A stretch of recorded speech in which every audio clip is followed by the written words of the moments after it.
It's time for us to look at taxes. When you're logged into your e-commerce, you can click on Settings. And then on the far right, we have Payment Settings. Taxes is just below. Let's click on that. Now, for all of our customers, the country might have already been added, as well as your address within your country.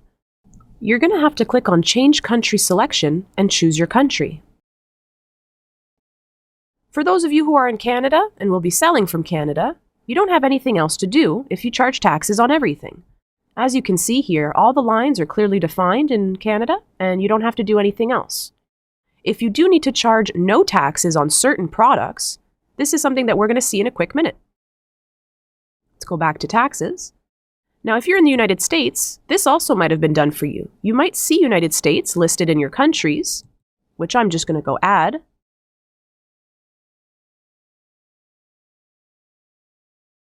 And if you do already see United States, please click on it and see if your address has already been added here to the tax rules by location.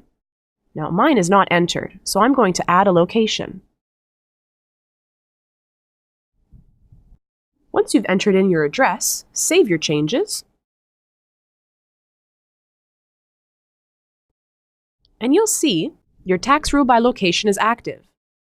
Now, the system will not automatically always charge 9.5% in this case. Since I'm in California, anyone within my state will pay their own regional tax. So if a few counties over, the tax rate is different, that's the tax rate that I'm going to collect for that sale. Now, there are a few different rules in the United States that make taxes seem a little bit more complicated. If you're in California and you have the hybrid origin sales tax, you can enable this.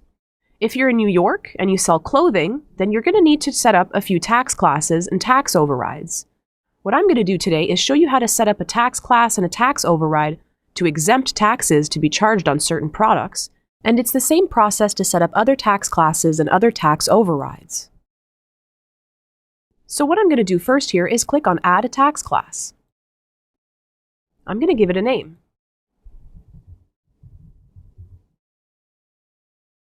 Let's open it up and see what the options are in there. When you open up this section, it essentially allows you to add the products in question that should be affected by this tax rule.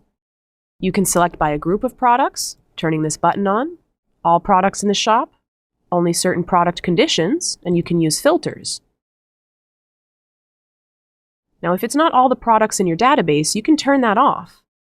And then you can say, I only care about these 3 or 4 items that need to be no tax. This essentially puts a label on the product saying, this is the tax class for this product and it needs to be charged a different tax rate than my default setup. When you do select a group, you can exempt products from this rule if the majority of your products need to be treated with this special tax class. Let's go back to the setup, because all I've done is create a label and tell it which products I care about.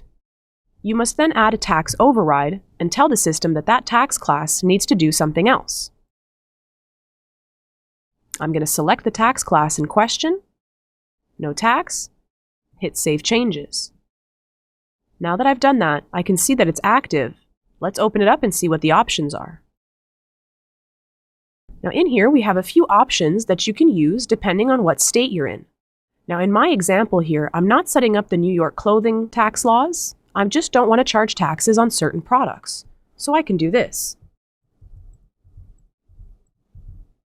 Once I've entered that data in, I can save my changes. Let's head back. And now my tax class, which is a label that I attached to the products, now knows what to do thanks to the tax override. I selected that tax class and told it what to do using a tax override. Whenever you have any new products coming into your database in e-commerce that need to be no tax, you need to remember to come to your tax class, open that up, and add the products in question that should be respected by this tax class. That's it for taxes today.